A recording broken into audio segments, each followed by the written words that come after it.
USA বা যুক্তরাষ্ট্রের আজকের যে হেজিমন বা পরাশক্তি হয়ে ওঠার পেছনের যে গল্পটা, সেই গল্পের পেছনে সবচাইতে বড় যে নিয়ামক হিসেবে কাজ করেছে, যে ভূমিকা পালন করেছে, সেটি হচ্ছে তার জিওগ্রাফি। ধরেন আপনি একটা লটারি জিতলেন এবং সেই লটারিতে আপনাকে দেওয়া হবে কোনো দেশ, আপনি লটারিতে একটা দেশ জিতছেন। তো তখন রিয়েল এস্টেট কোম্পানিরা আপনাকে যে দেশটা সবার আগে প্রথমে দেখাবে, পৃথিবীতে 7টা মহাদেশ আছে, 7টা মহাদেশের সব জায়গায় তো আর মানুষের বসবাস নেই, অ্যান্টার্কটিকাতে তো মানুষের বসবাস নেই। তো বাকি যে 6টা মহাদেশের যে দেশটা আপনাকে প্রথমে দেখাবে একদম র্যাঙ্কিং ওয়ানে, যে এই দেশটা আপনি চাইলে নিতে পারেন, সেই দেশটা হচ্ছে ইউএসএ। এই ইউএসএ যে চমৎকার যে জিওগ্রাফিক্যাল পজিশন, সেই পজিশনটাই আসলে ডিটারমাইন করে যে সে বিশ্বকে কিভাবে নেতৃত্ব দিবে। তো জিও পলিটিক্সে যাওয়ার আগে আমরা কতগুলা ফ্যাক্টরস আমরা দেখি, যে কোনো একটা রাষ্ট্রের যে বিহেভিয়ার বা আচরণ, সে আচরণ নির্ধারিত হবে মূলত তার ভূ রাজনীতি দিয়ে, তার ভূগোল দিয়ে, তার জিওগ্রাফি দিয়ে। একটা প্রচলিত কথা আছে যে আপনি অনেক কিছুই পরিবর্তন করতে পারবেন, সরকার পরিবর্তন করতে পারবেন, দেশের মানুষের শিক্ষা, স্বাস্থ্য, সবকিছু সম্ভব একটা দেশের পক্ষে, একটা রাষ্ট্রের পক্ষে, কিন্তু কখনোই আপনি আপনার প্রতিবেশী চেঞ্জ করতে পারবেন না, আপনার নেইবার কান্ট্রি কখনো পরিবর্তন করতে পারবেন না। এইটা একটা জিনিস। তার মানে আপনার প্রতিবেশী যদি হস্টাইল হয়, বিদ্বেষপূর্ণ হয়, শত্রু মনোভাবাপন্ন হয়, তাহলে কিন্তু সেটা কিন্তু আপনার জন্য খুবই বড় সমস্যা হবে। হ্যাঁ, এটা আমাদের নর্মাল প্রতিবেশীদের মধ্যেও হইতে পারে, যে প্রতিবেশী যদি ভালো না হয় সেখানে বসবাস করাটা আসলে খুবই কঠিন। আমি বাংলাদেশের দিকে তাকাই, দেখেন বাংলাদেশের দুইটা প্রতিবেশী, ভারত এবং হচ্ছে মিয়ানমার। হ্যাঁ, দুইটার সাথেই কিন্তু আমাদের সম্পর্কটা ওইরকম, মানে একবার ভালো হয় একবার খারাপ হয়। মিয়ানমারের সাথে তো আসলে অত ভালো সম্পর্ক আমাদের নাই।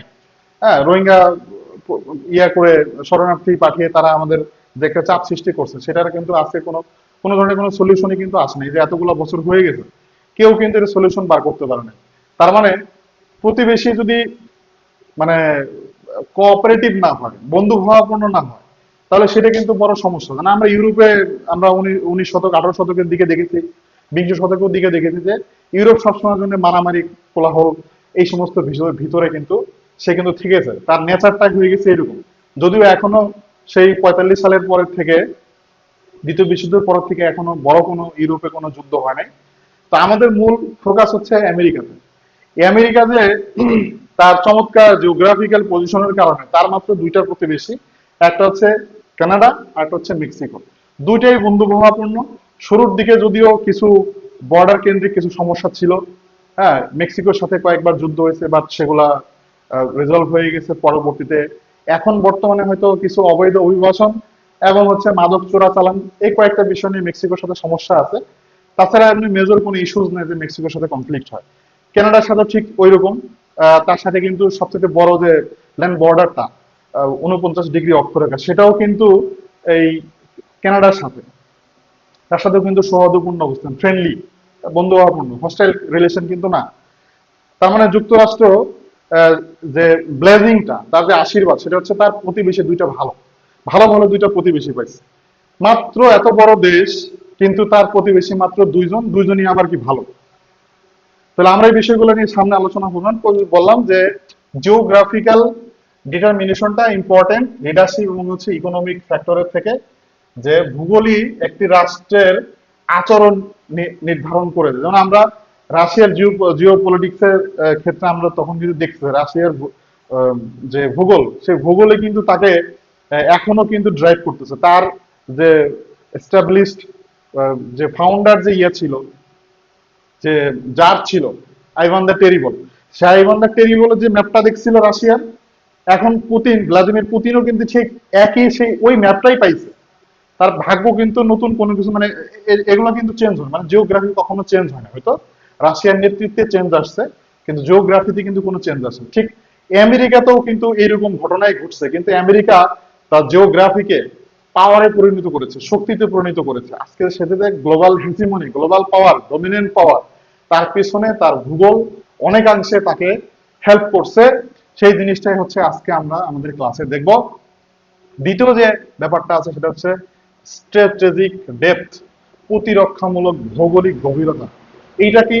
এটা হচ্ছে আপনি আপনার দেশের একদম হার্ট থেকে, ধরেন ক্যাপিটাল থেকে, যেখানে আপনার সমস্ত অফিস আদালত কেন্দ্র, যেখান থেকে আপনি সরকার পরিচালনা করেন, সেই জায়গা থেকে আপনার সীমানা যত বেশি দূরে হবে।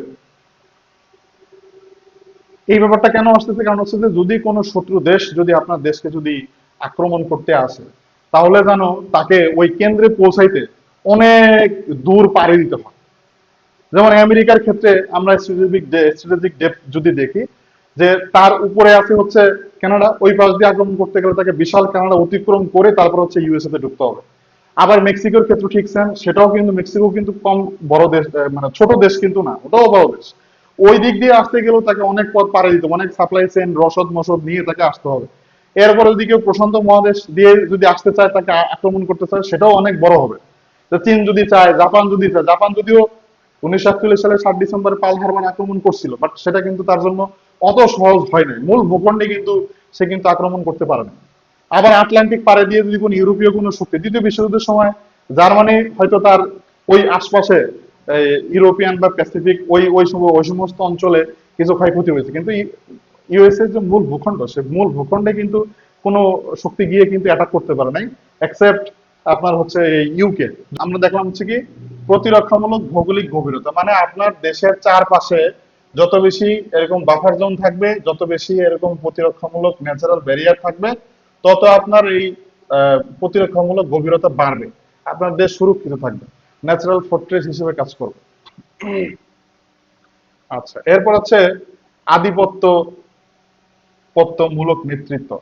যুক্তরাষ্ট্র যে আহ, যে হেজিমনিক যে তার নেচার, যে যে আধিপত্যমূলক যে নেতৃত্ব, সেই নেতৃত্বটা মূলত সে দেওয়া শুরু করছে দ্বিতীয় বিশ্বযুদ্ধের পরে থেকে, 1945-এর পরে থেকে মূলত সে আহ, বিশ্ব চালকের আসনে সে বসেছে।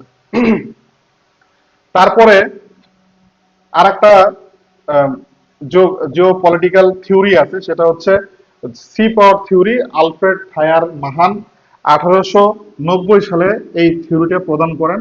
উনি দেখান যে আহ, গুরুত্বপূর্ণ বন্দর, গুরুত্বপূর্ণ প্রণালী, সাগর, এই সমস্ত জায়গার নিয়ন্ত্রণ যদি কেউ নিতে পারে, বা গভীর সমুদ্রতে যদি কোনো দেশ যদি শক্তিশালী হয়ে যেতে পারে, তাহলে ওই দেশই আসলে মূলত পৃথিবীর বিভিন্ন ফ্যাক্টরস গুলো নিয়ন্ত্রণ করবে।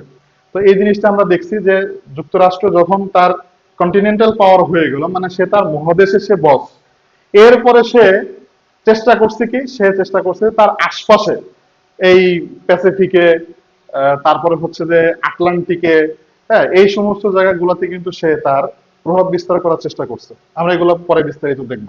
তার মানে হেজিমন হয়ে উঠতে গেলে শুধুমাত্র তার নিজের নিজের যে এরিয়া আছে সেই এরিয়াতে না, সেই এরিয়ার বাইরেও তাকে প্রভাব বিস্তার করতে হবে।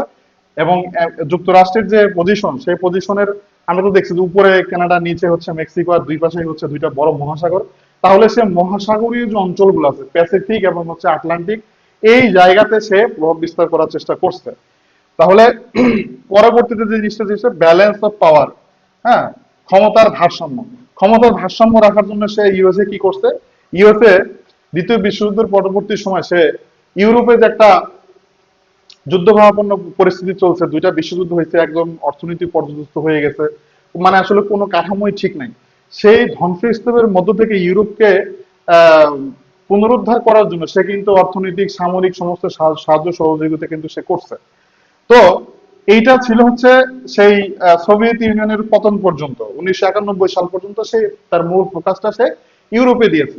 পরবর্তীতে যখন আবার চীনের যখন উত্থান হইলো আহ আমাদের এই একবিংশ শতাব্দীর শুরুর দিকে, তখন তার দৃষ্টি কিন্তু সে কিন্তু আবার এই প্যাসিফিকে দিছে, মানে প্রশান্ত মহাসাগরীয় অঞ্চলে দিছে।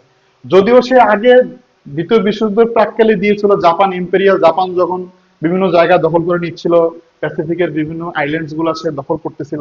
সেই সময় কিন্তু যুক্তরাষ্ট্র কিন্তু জাপানের উপরে কিন্তু নিষেধাজ্ঞা দিছিল, যখন ওই জাপান সাম্রাজ্যবাদী আচরণ সে যখন করেছে দ্বিতীয় বিশ্বযুদ্ধের আগ পর্যন্ত।